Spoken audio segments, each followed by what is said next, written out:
ऐसे अंदर question number आपका 11, ये भी बढ़िया क्वेश्चन है, डिफरेंट है बिल्कुल, कि 3 सॉलिड मेटलिक, वही तो मैं कह रहा हूँ, देखो एक्सरसाइज अपने पढ़ी और ये मिसलेनियस पढ़ लेंगे और फिर एग्जाम्पल पढ़ लेंगे, तो दुनिया की कोई भी ताकत आपको 100 आउट ऑफ 100 से नहीं रोक सकती। ये सारी चीज़ें मैं करवाता हूँ आपको, पूरे एग्जाम्पल। दूसरी बात, दोनों लैंग्वेज में, दोनों लैंग्वेज का बच्चे कहते हैं अलग अलग अलग, बहुत बेनिफिट रहेगा दोनों लैंग्वेज से आपके, समझ पा रहे हो? मैं दोनों लैंग्वेज लिखता हूँ, आपको तो समझ में चाहिए, ठीक है। हिंदी इंग्लिश आगे जाके बहुत बेनिफिट करने वाली दोनों लैंग्वेज आपके लिए, ठीक है, इसलिए दोनों लैंग्वेज पढ़ो, बहुत परफेक्ट तरीका, कहीं नहीं मिलेगा ये तरीका। दूसरी बात, एग्जाम में क्वेश्चन मिसलेनियस, एक्सरसाइज और एग्जाम्पल, इसके अलावा कहीं से आता ही नहीं है बाहर से, समझ पा रहे हो? बस इनको अच्छे से कर लो, बस वही सफिशिएंट है, कोई दूसरी गाइड वाइड चक्कर में रहना ही नहीं है। अब इसकी मैं बात करूँ, 3 सॉलिड मेटलिक स्फीयर आपके पास जो 6, 8 और 10 3 अलग अलग रेडियस में बने हुए हैं, आपको एक बड़ा, इसको मेल्ट करके एक बड़ा रिकास्ट बनाना, मतलब रिकास्ट करने का मतलब नया बनाना है, इनटू ए बिग स्फीयर, एक बड़ा स्फीयर बनाना है। Find the radius of the sphere, यानी कि 6, 8 और 10 सेंटी त्रिज्या वाले धातु के 3 ठोस गोलों को पिघलाकर एक बड़ा गोला बनाना है, उस गोले की त्रिज्या क्या होगी। तो हम सोल्यूशन की अगर बात करें तो सबसे पहले रेडियस की बात करें फर्स्ट की, तो लैंग्वेज तैयार करेंगे अपन, रेडियस ऑफ फर्स्ट स्फीयर यानी कि पहले गोले की त्रिज्या, ठीक है। दूसरी बात, रेडियस ऑफ सेकंड स्फीयर यानी कि दूसरे गोले की त्रिज्या, रेडियस ऑफ थर्ड स्फीयर यानी कि तीसरे गोले की त्रिज्या। पहले गोले की त्रिज्या, दूसरे गोले की त्रिज्या, तीसरे गोले की त्रिज्या। पहले गोले को अपन R1 ले लेते हैं, दूसरे को अपन R2, तीसरे को अपन R3, डन। और जो हमें निकालनी है, लेट द रेडियस ऑफ, जो लैंग्वेज लिखी इसने क्या कहा, रिकास्ट इनटू बिग स्फीयर, तो radius of big sphere. Language हमेशा क्वेश्चन की रखो, ज़्यादा बेटर होगा। माना बड़े गोले की, बड़ा है ना, हाँ, बड़े गोले की त्रिज्या, जिसको अपन कैपिटल R से दिखा देंगे क्योंकि वो बड़ा है, ठीक है, ओके। इसकी R1 कितनी, 6 सेंटीमीटर, 8 सेंटीमीटर, 10 सेंटीमीटर। बड़े वाले की क्वेश्चन मार्क, क्योंकि वही तो निकालना है, ठीक है। अब एक बात बताओ, मैंने आपको बताया था कि जब भी किसी 3 को या 4 को किसी को भी मेल्ट करना हो तो हमेशा इसका वॉल्यूम बराबर उनका वॉल्यूम। तो ये डन है कि वॉल्यूम ऑफ बिग स्फीयर, ठीक है, वॉल्यूम ऑफ बिग स्फीयर का मतलब बड़े गोले का आयतन बराबर volume of first sphere, volume of second sphere और वॉल्यूम ऑफ थर्ड स्फीयर। पहले गोले का आयतन प्लस दूसरे गोले का आयतन प्लस तीसरे गोले का आयतन। पहले गोले का आयतन का फॉर्मूला सबका सेम ही होता है, 4/3 पाई R क्यूब। देखो मैंने कैपिटल R लिखा है क्योंकि कैपिटल R से हमने डिनोट किया उसको। फर्स्ट के लिए 4/3 पाई R 1 क्यूब प्लस, देखो अच्छा मैंने बीच में प्लस क्यों लगाया, बात बताई नहीं मैंने। वैसे बहुत सारे क्वेश्चन मैंने ऐसे करवा दिया था आपके लिए इजी है, कि जितना इन तो तीनों गोलों का वॉल्यूम होगा भाई, उन्हीं को तो तोड़ मरोड़ के पिघला के कैसे करके बड़ा गोला बना रहे हैं अपन, ठीक है। इसका मतलब ये होगा कि जितना इस बड़े वाले का होगा उतना ही उन तीनों का होगा, या फिर उन तीनों का जितना होगा उतना बड़े वाले का होगा। बहुत बढ़िया, 4/3 पाई R2 का क्यूब प्लस 4/3 पाई R3 का क्यूब, डन। अब क्या करना है, 4/3 पाई R का क्यूब एज इट इज इधर रहने दो, यहाँ एक टेक्निक लगानी है मेरी तरफ, वरना वैल्यू रखोगे तो बहुत मुश्किल पड़ेगा। 4/3 और पाई तीनों में कॉमन ले लो। R1 R2 R3 कॉमन क्यों नहीं ले रहे, बिकॉज तीनों ही डिफरेंट है। इसका 4/3 पाई बाहर, तो पीछे R1 cube R2 cube R3 cube, यही बचे, ठीक है, बाकी सब तो बाहर आ गया। चलो अब ले आओ इसको इधर, तो यहाँ पर 4/3 पाई R क्यूब पहले से ही है। जब ये इधर आया, कौन ये, तो इधर आते ही 3 ऊपर 4 नीचे और पाई, समझ पा रहे हो। अभी पाई कहाँ है, पाई ऊपर है, इधर आके पाई कहाँ चला जाएगा, नीचे। मेरी बात समझ गए क्या, क्योंकि ये पाई हमेशा जो मल्टीप्लाई में होता है वो ऊपर, जैसे ये भी तो ऊपर है, ठीक है। तो अब देखो पाई से पाई कट जाएगा बिकॉज ऊपर नीचे है, 3 से 3 कट जाएगा, 4 से 4 कट जाएगा, सिर्फ आर क्यूब बचेगा। तो एक ऑथेंटिक सोल्यूशन हो गया। और इधर क्या बचा, only for R1 cube plus R2 cube plus R3 cube, ठीक है। यानी कि यहाँ पर ये चीज़ बची, R कैपिटल का क्यूब बराबर R1 का क्यूब, R2 का क्यूब और R3 का क्यूब, बस। अब देखो कैपिटल R क्यूब बराबर R1 कितना, 6 का क्यूब, ठीक है, 8 का क्यूब, ठीक है, और 10 का क्यूब, ठीक। तो R क्यूब इक्वल्स टू, आपको पता ही 6 का क्यूब 216, 8 का क्यूब 512, 10 का क्यूब 1000। मैंने आपको क्या रखा है 15 तक क्यूब आपको लर्न करना है। फिर मैं एक दिन ट्रिक डाल दूंगा आपके लिए, वीडियो डालना चाहता हूँ, थोड़ा टाइम का इशू रहता है बच्चे। इनको ऐड कर लो, तो 2 और 6 8, ठीक है। इसके बाद में 1 और 1 2, फिर 0 7 और 1, ठीक है। 1728 अपना इनका सम हो गया।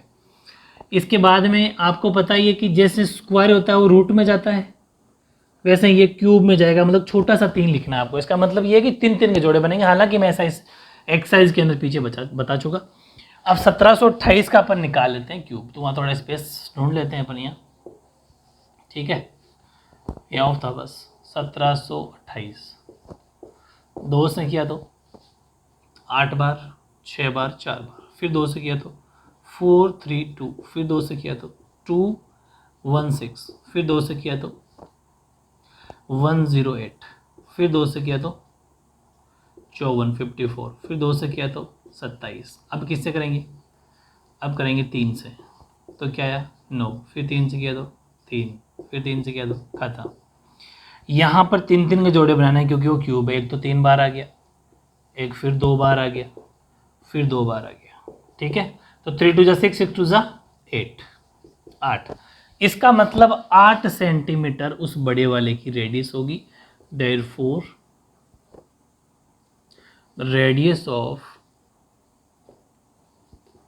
बिग स्फीयर, अतः बड़े गोले की त्रिज्या, अतः बड़े गोले की त्रिज्या बराबर 8 सेंटीमीटर आपका आंसर, ठीक है। तो काफी इजी सा क्वेश्चन आपका कंप्लीट। अब देखो ऐसा ही क्वेश्चन आपका 12। A conical vessel has radius 10 cm and height 18 cm and is completely filled with water which is transferred in a cylindrical vessel of radius 5 cm. Find the water level height डाल दो चाहे cylindrical vessel. बड़ा easy है, करना क्या है कि शंकु के आकार का बर्तन है जो इस तरीके से उसकी रेडियस और हाइट दे रखी है, पानी से पूरा भरा हुआ है, उसको आपको एक उसमें खाली करना है। उड़ेलना का मतलब होता है खाली करना है, और वो जो बर्तन है बेलनाकार है, वो तो शंकु का आकार तो पानी से भरा हुआ है, और सिलेंड्रिकली बेलनाकार में खाली करना है। तो जो बेलनाकार बर्तन है आपका, उस बेलनाकार बर्तन की ऊंचाई ज्ञात करो। सिंपल बहुत है, सेम टू सेम क्वेश्चन मैंने कहा था कि जितना आयतन यानी कि वॉल्यूम कौन का होगा उतना ही कौन आपका सिलेंडर का होगा, बेलन का होगा, ठीक है। ओके, तो हमें सॉल्यूशन स्टार्ट करने से पहले कुछ बातें लिख लेते हैं। रेडियस ऑफ कॉनिकल वेसल, ठीक है। बेलनाकार बर्तन की त्रिज्या, जिसको अपन आर से डिनोट कर देंगे, वो है 10 सेंटीमीटर। और हाइट ऑफ कॉनिकल वेसल, बेलनाकार, सॉरी कॉनिकल का मतलब शंक्वाकार है भाई, शंक्वाकार बर्तन की ऊंचाई, जिसको अपन एच से डिनोट करेंगे 18 सेंटीमीटर, ठीक है। ओके, इसके बाद में हमें दे रखा है खाली करना है 5 सेंटीमीटर रेडियस के सिलेंड्रिकल में, तो रेडियस ऑफ सिलेंड्रिकल वेसल, बेलनाकार, ये बेलनाकार वो शंक्वाकार था, ठीक है, की त्रिज्या। अच्छा, उसको कैपिटल आर से दिखा दो ताकि पहचान इजी रहे। ये हो गया 5 सेंटीमीटर। ओके, अब हमें क्या निकालना है, हमें निकालना है कि ये जो बेलनाकार हैं ये कितनी हाइट तक पानी से भर जाएगा, ऊंचाई निकालना है, वाटर लेवल निकालना है। सीधी सी बात है, जितना वॉल्यूम इस सिलेंडर का कौन का होगा, कॉनिकल वेसल का होगा, उतना ही इसका हो सकता है भाई। दोनों का इसको इसमें खाली करना है, तो दोनों के वॉल्यूम को हमेशा क्या रखना है, बराबर रखना है, ठीक है। तो हम क्या लिखेंगे, कि वॉल्यूम ऑफ कोनिकल वेसल, शंक्वाकार बर्तन का आयतन बराबर वॉल्यूम ऑफ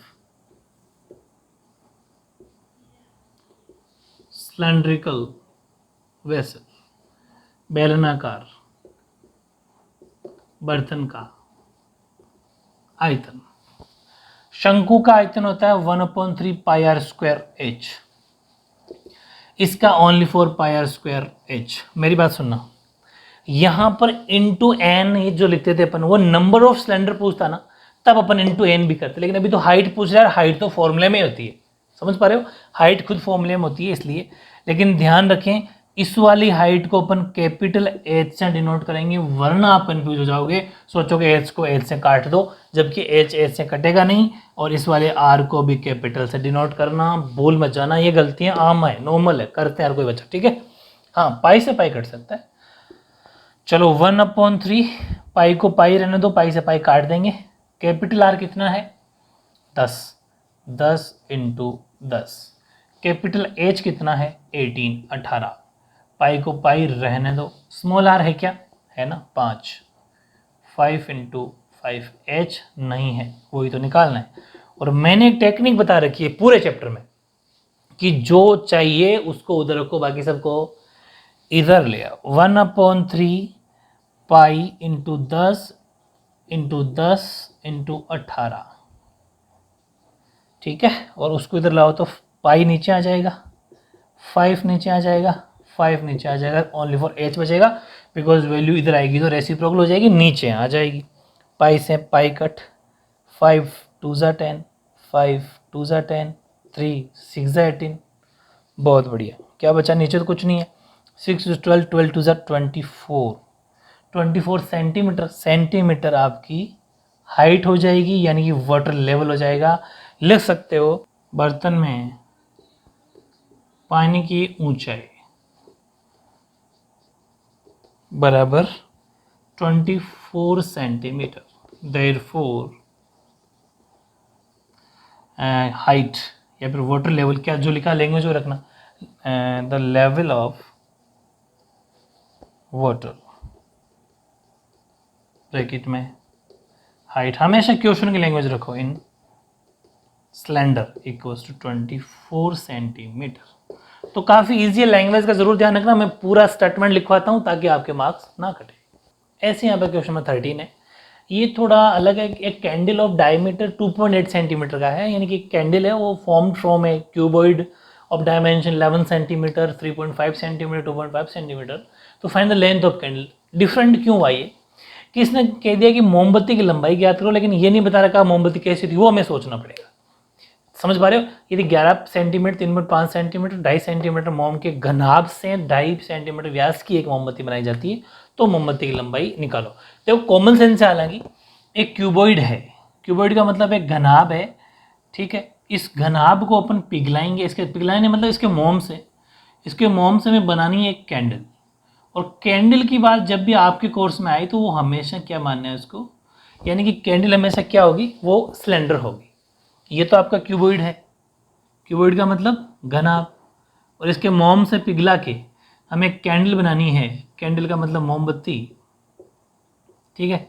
तो मोमबत्ती बनानी है तो हमेशा इसका जितना मोम होगा उतने से तो इसकी कैंडल को अपन बनाएंगे, यानी कि जितना वॉल्यूम ऑफ क्यूबॉइड होगा उतना ही वॉल्यूम ऑफ सिलेंड्रिकल कैंडल होगा, यानी कि जितना घनाभ का आयतन होगा उतना ही आपके बेलनाकार मोमबत्ती का आयतन होगा। ये बात समझ में आ गई ना आपके पास। चाहो तो डायग्राम बना सकते हो, वैसे कोई ज़रूरत इसकी नहीं, ठीक है। चलो अब अपन बात करते हैं इसमें क्या क्या गिवन है। तो एक तो हमें लेंथ गिवन है, लेंथ ऑफ, ये आपकी क्यूबॉइडल है तो या फिर शॉर्ट में लिख लो length of candle, breath of candle, height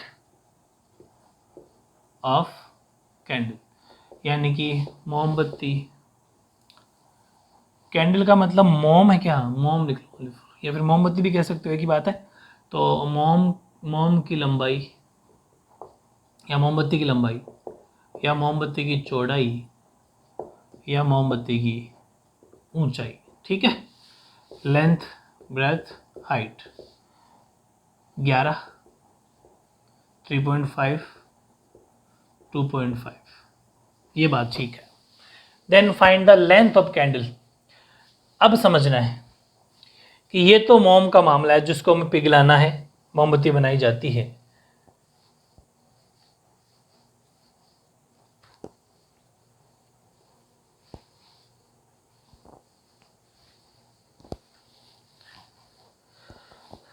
और अब जो 2.8 सेंटीमीटर व्यास की एक मोमबत्ती बनानी है, यानी कि 2.8 सेंटीमीटर रेडियस डायमीटर से हमें एक मोमबत्ती बनानी है, तो डायमीटर ऑफ अपन बात कर देंगे कैंडल, बट एक यहाँ पर एक ध्यान रखना, ये 2.8 सेंटीमीटर कैंडल है, लेकिन ब्रैकेट में क्या लिखना पड़ेगा आपको, सिलेंड्रिकल, ठीक है। देखो वो तो ऐसा मान लो कि एज इट इज मोम रखा हुआ है, मोम ओनली फॉर मोम, पिघला हुआ जो था ना वो रखा हुआ है, वो उसने अपन को ये कैंडल बना के शेप देनी है, ये मानो आप, वो देनी है, फिर वो कितनी लंबी बन सकती है वो बताना है। तो ये कंफ्यूज मत होना कि वो भी मोमबत्ती की लंबाई चौड़ाई होनी चाहिए, ये फिर मोमबत्ती की हाइट क्यों पूछ रहा है। वो तो सिर्फ मोम है जिसको जो पिघलता है ना, वो है ऐसा मान लो, उससे फिर मोमबत्ती अपन को बनानी है, ये समझना है, ठीक है। डायमीटर ऑफ कैंडल यानी कि मोमबत्ती का व्यास, और मोमबत्ती का हमें व्यास जो दे रखा है वो है 2.8, तो यहाँ से हमें मिल जाएगा या फिर मिल जाएगी रेडियस, ठीक है, त्रिज्या मिलेगी ओनली कैंडल किसकी, सिलेंडर की, यानी कि मोमबत्ती की त्रिज्या। ब्रैकेट में यहाँ लिख देना हिंदी वाले बेलनाकार, यहाँ पर भी बेलनाकार, और वो हो जाएगी R 2.8/2 यानी कि 1.4 सेंटीमीटर। चलो ओके, इसके बाद में हमें क्या निकालना है, वो हम जो जानते हैं नॉर्मली कि जितना वॉल्यूम ऑफ कैंडल का होगा, और कैंडल भी कौन सी, क्यूबोइडल, ये ब्रैकेट में लिखना पड़ेगा आपको, क्योंकि ये जितना मामला है वो क्यूबोइडल है, ठीक है। क्यूबोइडल स्पेलिंग देख लेना भाई, यानी कि घनाभाकार, ओके, क्यूबोइडल, और equals to volume of cylindrical candle, ठीक है। यानी कि हिंदी में लिखें तो अपन, ये तो हो गया आपके क्यूबोइडल का मतलब घनाभाकार, घनाभाकार मोमबत्ती का आयतन बराबर बेलनाकार मोमबत्ती का आयतन, ठीक है। घनाभाकार का मतलब आयतन LBH होता है क्यूबोइडल का, और इसका πr² होता है, ठीक है। इसकी L है 11, 3.5, 2.5 बराबर 22/7। भाई पाई का मतलब क्या होता है, 22/7। स्मॉल r कितना है, 1.4 इंटू 1.4 बिकॉज R² है, और h नहीं है, h तो हमें निकालना है, ठीक है। ओके, 11 इंटू 3.5 इंटू 2.5 ये अपनी जगह, उनको इधर ले आओ, तो 7 ऊपर 22 नीचे, 1.4 भी नीचे, रेसिप्रोकल हो जाएगा, इंटू 1.4, इधर सिर्फ और सिर्फ अपन ने h को छोड़ा, बाकी सब इधर ले आए। अब देखो अपन पॉइंट रिमूव कर सकते हैं जितना चाहें, 11 की टेबल से ये 2 बार कट गया, ठीक है, यहाँ तक तो मामला ठीक है। 7 की, चलो एक पॉइंट हटा लो, इसका पॉइंट रिमूव करके 0, इसका पॉइंट रिमूव करके 0, मेरी बात समझ रहे हो, और फिर इसके पॉइंट से नीचे 0, फिर इसके पॉइंट से नीचे 0। मेरी टेक्निक समझना, ये यहाँ पर है मामला, ये पूरा एक ही नीचे, ठीक है। ये देखो ये वो ऊपर था, यहाँ का पॉइंट हटा के यहाँ 0 लगाया, यहाँ का पॉइंट हटा के यहाँ 0 लगाया, अब नीचे भी तो पॉइंट था, उसको ऊपर 0 लग जाएगा, ठीक है, जैसे यहाँ पॉइंट था। और वैसे पॉइंट से पॉइंट काट भी सकता था मैं, लेकिन कोई बात नहीं है, ज़्यादा बेटर समझ में आएगा, वापस बता देता हूँ। यहाँ पॉइंट था, यहाँ पॉइंट था, और आपके यहाँ पर तो पॉइंट नहीं था ना, नहीं। तो देखो इन 2 पॉइंट की वजह से ये 2 0 लगे। अब नीचे 1.4 था, ठीक है, और यहाँ पर भी 1.4 था, तो इस पॉइंट की वजह से ये 0 और इस पॉइंट की वजह से ये 0, मतलब नीचे पॉइंट है तो ऊपर 0, ऊपर पॉइंट है नीचे 0, ठीक है। पॉइंट से पॉइंट काटने की बजाय ये करना ज़्यादा बढ़िया है, और ना वही है कि 2 0 से 2 0 कटना है, 7 की टेबल्स हैं 14 2 टाइम, या 14 है भाई है ना, 1 और 4, और फिर 7 की टेबल्स हैं ये 2 बार, और ये 7 की टेबल से 5 बार, ठीक है ना। ऊपर 25 और 5 है, नीचे 2 2 2 है, ठीक है। यानी कि ऊपर तो है 25 इंटू 5, और नीचे हैं 2 2 2, 3 बार 2 है, 2 इंटू 2 इंटू 2, 25 पंजे 125 125, और नीचे 2 टू 4 4 टू 8। तो अपन इसको डिवाइड कर देंगे तो 8 एकम 8, बच गए 4, हो गए 45। 8 पंजे 40, 8 5 40, बच गए 5, लेकिन 5 में जाता नहीं, लग गया पॉइंट और 0। 8 6 48, 8 6 48, बच के 2 फिर 0, 8 2 16, बच के 4, 8 5 48।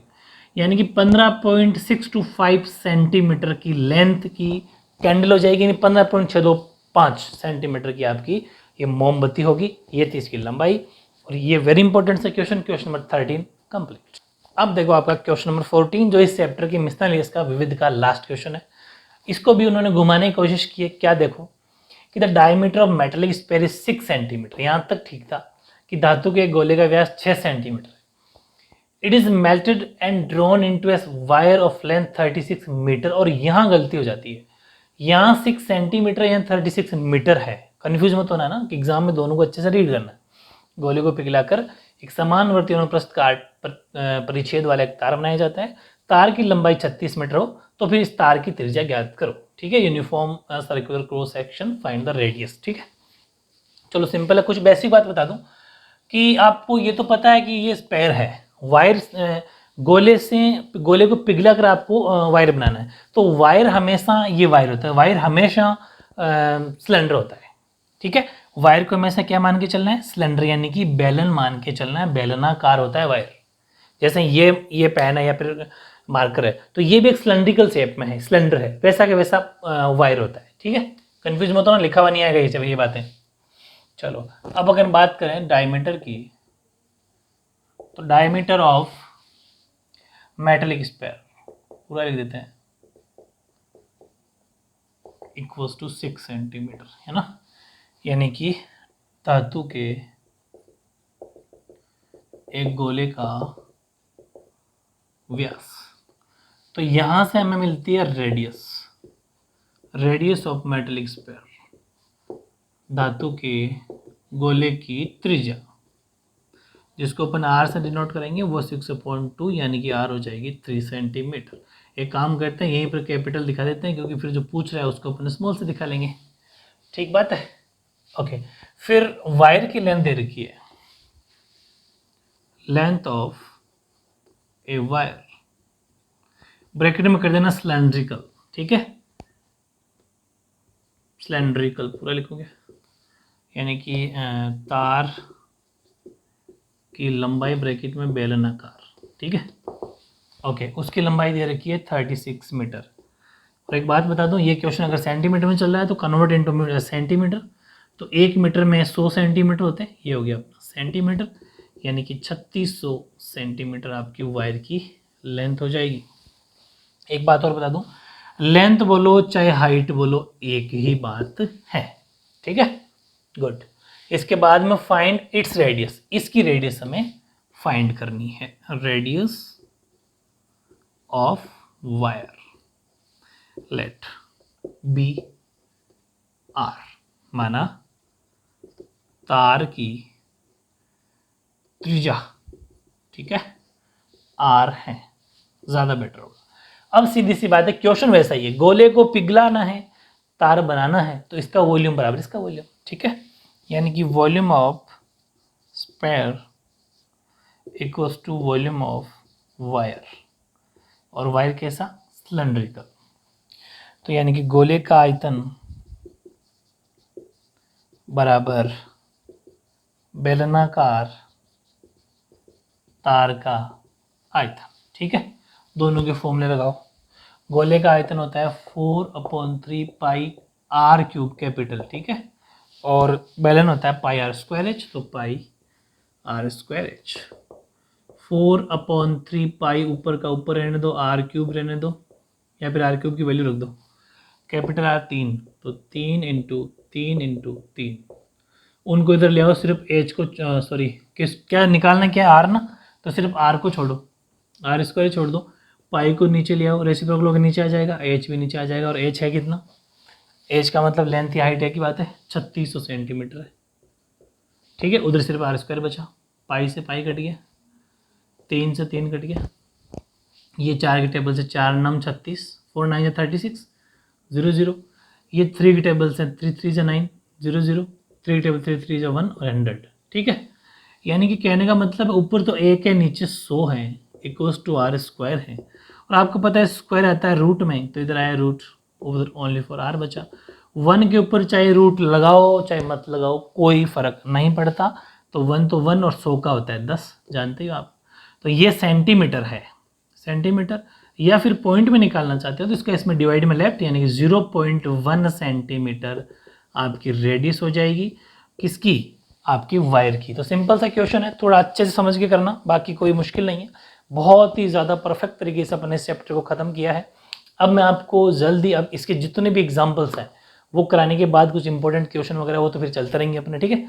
ऑलमोस्ट अपने मैथ्स का कोर्स कंप्लीट।